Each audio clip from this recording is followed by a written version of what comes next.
বন্ধুরা, ভোলে বাবা পার করেগা ধারাবাহিকের আজকের পর্বে দেখানো হয়েছে সাক্ষ্য তার মাকে বলে, মা প্লিজ এখন এই কথাগুলো বলো না। সাক্ষ্যর মা সাক্ষ্যকে বলে, এই কথাগুলো না বলেও বা কী করবো বলো তো? তোমার বাবা যেভাবে কথাটা বললেন। তখনই চৈতি বলে, সত্যিই তো আঙ্কেল এমনভাবে কথাটা বললেন যেন ঝিল সত্যিই তোর বউ, ওই বাড়ির বউ, তাই আন্টিকে সেবা করতে হবে। একটা কথা ভাবতো সাক্ষ্য, এই কথাগুলো যদি কোনো নার্স বা ওয়ার্ড বয় শুনতে পায় তারা কি ভাববে? তখনই সাক্ষর বাবা চৈতিকে বলে, নার্স ওয়ার্ড বয় তারা কে কী ভাবলো সেটা নিয়ে তোমার তো চিন্তার কোনো কারণ নেই। তাছাড়া তুমি এখানে কি করছো? এই কেবিনে এত ভিড় করে কি কোনো লাভ আছে? তুমি তো ঝিলকে দেখতে এসেছিলে, দেখা হয়ে গেছে, এখন চলে যাও। মনে রাখবে এটা হসপিটাল, প্রফেশনাল জায়গা, এখানে পার্সোনাল সম্পর্ক তৈরি করার কোনো প্রয়োজন নেই। তখনই সাক্ষর মা সাক্ষর বাবাকে বলে, আহা তুমি এই বর্ষাতে এইভাবে কথা বলছো কেন?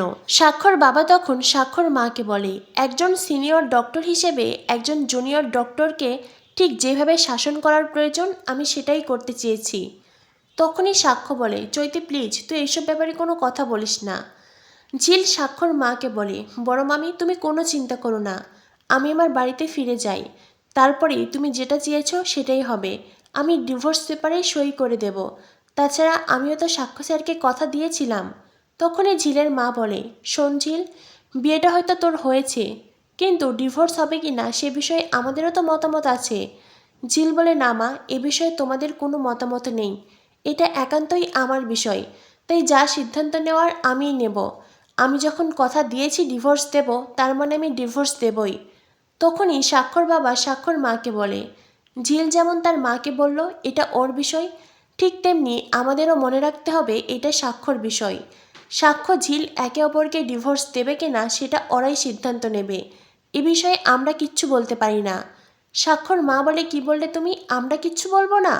সাক্ষ্য বলে, না মা, বাবা ঠিক কথাই বলেছে, তোমরা কিচ্ছু বলতে পারো না, এটা আমার আর ঝিলের বিষয়, তাই যা সিদ্ধান্ত নেওয়ার আমরাই নেব, আমরাই আলোচনা করব, আর আমরাই যা করার করব, এ বিষয়ে অন্য কারোর কথা বলার কোনো প্রয়োজন নেই।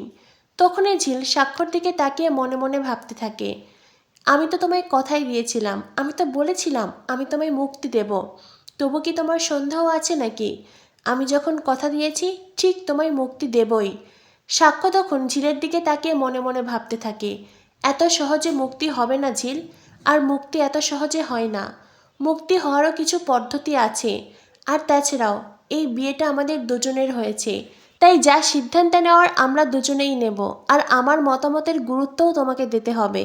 সাক্ষ্যর কথাগুলো শুনে এটাই মনে হচ্ছে সাক্ষ্য ঝিলকে ডিভোর্স দিতে চায় না।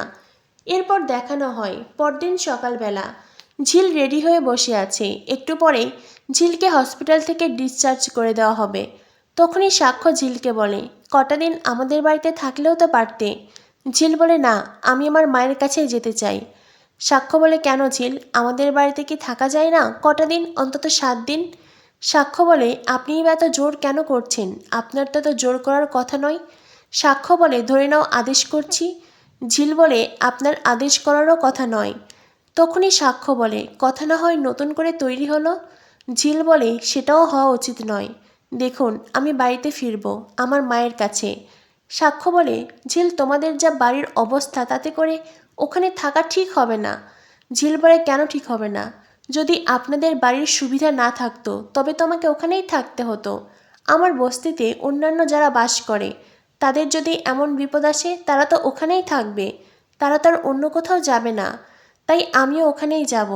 সাক্ষ্য বলে, ঝিল তোমাকে ভালো করে খাওয়া দাওয়া করতে হবে, তোমার শরীরকে সুস্থ রাখতে হবে। ঝিল বলে, আপনি চিন্তা করবেন না, আমার মায়ের যতটুকু সামর্থ্য মা তার মধ্যে খাইয়ে আমাকে ঠিক চাঙ্গা করবে। আমার আর কি, আমিও খাবো, সুস্থ হতে হলে যা কিছু করার প্রয়োজন তাই করব। সাক্ষ্য বলে, আবার তুমি ফাংশন করতে যেও না। ঝিল বলে, যখন সুস্থ হব তখনই যাব। সাক্ষ্য বলে, তুমি বুঝবে কি করে তুমি ঠিক হয়েছ? সেই জন্য কিন্তু তোমার চেক আপ করতে হবে, আর আমাকেই করতে হবে। ঝিল বলে, আপনি চিন্তা করবেন না, আমি আপনার কাছেই আসব, চেক আপ করে নেব, তারপরেই প্রোগ্রাম করব। সাক্ষ্য বলে, ঠিক আছে 7 দিন পরে এসো। ঝিল বলে, ঠিক আছে। এরপরেই সাক্ষ্য বলে, ঝিল আমি আবারও বলছি আমাদের বাড়িতে গেলে হয় না? ঝিল বলে, বারবার এক কথা কেন বলছেন? সাক্ষ্য বলে, ঝিল অপারেশনের আগে আমি তোমাকে একটা কথা বলেছিলাম, তোমার মনে আছে? ঝিল বলে, কোন কথা? আপনি তোমাকে অনেক কথাই বলেছেন। সাক্ষ্য বলে, অপারেশনের ঠিক একটু আগে। ঝিল বলে, না, আমার কিছু মনে নেই। আরও একবার বলবে? সাক্ষ্য বলে, না থাক, তার আর কোনো দরকার নেই। ঝিল বলে, কেন? সময়ের সাথে সাথে বুঝি সেই কথাটার গুরুত্ব হারিয়ে গেছে? যে কথাটার গুরুত্ব হারিয়ে যায় সে কথা না বলাই ভালো। তখনই কেবিনে আসে চৈতি। চৈতি এসে বলে, এই তো ঝিল, তুমি দেখি রেডি হয়ে আছো, এই নাও তোমার জন্য ফুল এনেছি। ঝিল বলে, ফুল? এই ফুল আবার কেন আনতে গেলেন? চৈতি বলে, বারে, তুমি এত বড় একটা অপারেশনের ধকল সামলে উঠলে, তাই তোমাকে একটু ফুলের শুভেচ্ছা জানাবো না? ঝিল বলে, দেখুন, এইসব আপনাদের বড়লোকদের হাতেই মানায়।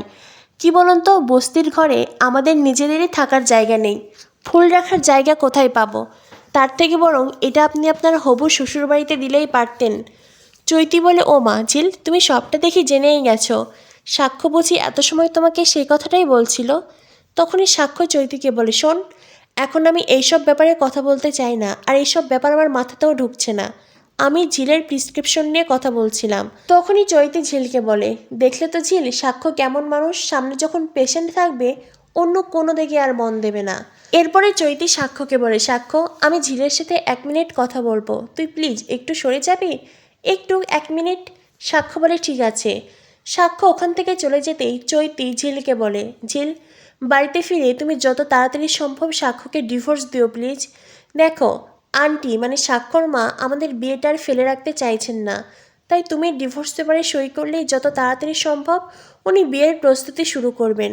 তাই প্লিজ ঝিল, তুমি তাড়াতাড়ি ডিভোর্স পেপারে সই করে দিও। কথাগুলো শুনে ঝিলের খুব কষ্ট হয়। তখনই সেখানে সাক্ষ্য আসে। সাক্ষ্য চৈতিকে বলে, কি এমন কথা বলছিলিস তুই? তখনই চৈতি বলে, এটা আমাদের মেয়েদের কথা, তুই বুঝবি না। সাক্ষ্য বলে, এখন কি এই কথাগুলো বলার সময়? চৈতি বলে, আবার ঝিলের সাথে কবে দেখা হবে সেটাও তো জানি না। এরপরেই সাক্ষ্যর হাত থেকে প্রেসক্রিপশন নিয়ে ঝিল বলে, আমি লেখাপড়া জানি, তাই আমি এটা পড়তে পারবো, আপনাকে আর বোঝাতে হবে না। সাক্ষ্য বলে, ঝিল, তুমি আমাদের বাড়িতে চলো না। ঝিল বলে, না, তার কোনো প্রয়োজন নেই। তখনই সেখানে আসে ঝিলের মা দিদি। ঝিলের মা দিদি ঝিলকে নিতে এসেছে। এরপরেই চৈতি বলে, আপনারা এসেছেন? আমিও নার্সকে বলে এসেছি যে কোনো মুহূর্তে হুইল চেয়ার নিয়ে আসবে। তারপরে ঝিল, তুমি হুইল চেয়ারে বসবে আর নিজের বাড়িতে চলে যাবে সোজা। এরপরেই সাক্ষ্য ঝিলের মাকে বলে, বলছিলাম যে ঝিল যদি আমাদের বাড়িতে কটা দিন থাকতো? তখনই ঝিলের মা বলে, না বাবা, তোমার দয়ার আর কোনো প্রয়োজন নেই। তাছাড়া কাল বড় বৌদি যে কথাগুলো বলেছে, তারপরে ঝিল আমাদের বাড়িতেই যাবে। সাক্ষ্য বলে, বড় বৌদি কথা বললেই বুঝি সেটা শুনতে হবে? বড় দাদা মানে আমার বাবাও তো আপনাকে কত কথা বলল, সেসব কথার বুঝি কোনো দাম নেই? তখনই ঝিলের মা বলে, দেখো বাবা, বড় বৌদি যা বলার কাল বলেই দিয়েছি, এরপরে আমি আর কিছু বলতে চাই না। তখনই মিলি বলে, তাছাড়া আপনারা যেটা আমার বোনের কাছে চেয়েছেন, আমার বোন আপনাদের সেটা দেবে, তার জন্য আপনাদের বাড়িতে থাকার কোনো প্রয়োজন নেই। বিষয়টি এমন নয় যে আপনাদের বাড়িতে থেকে ওকে সব কিছু করতে হবে, ও আমাদের বাড়িতে গেলেও করতে পারবে। তখনই চৈতি ঝিলের মাকে বলে, আচ্ছা, আপনারা কি আসার সময় রিক্সা নিয়ে এসেছেন? না মানে এই শরীরে তো আর ও হেঁটে হেঁটে যেতে পারবে না। ঝিলের মা বলে, আমাদের তো আর 4 চাকার গাড়ি আনার ক্ষমতা নেই, তাই আমরা এতটুকু ঠিকই করেছি, এটা আর নতুন করে কি বলতে হবে নাকি? তখনই সাক্ষ্য বলে, না, ঝিল আমার গাড়ি করেই যাবে। ঝিল তখন চিৎকার করে প্রতিবাদ জানায়। ঝিল বলে, না। তো বন্ধুরা, বুঝতেই পারছো, চৈতি বলেছে ঝিল সাক্ষ্যকে ডিভোর্স দিলেই চৈতি আর সাক্ষ্যর বিয়ে হবে, আর সে কথা শুনেই ঝিল সাক্ষ্যকে ভুল বুঝেছে। ঝিল মনে করছে সাক্ষ্য বুঝিয়ে অপারেশন করে তাকে সুস্থ করে তুলেছে, যাতে ঝিল খুব তাড়াতাড়ি সাক্ষ্যকে ডিভোর্স দিতে পারে। তো বন্ধুরা, কি হতে চলেছে ভোলে বাবা পার করেগা ধারাবাহিকে? ভোলে বাবা পার করেগা ধারাবাহিকের পরবর্তী আপডেট পেতে আমাদের সাথেই থেকো।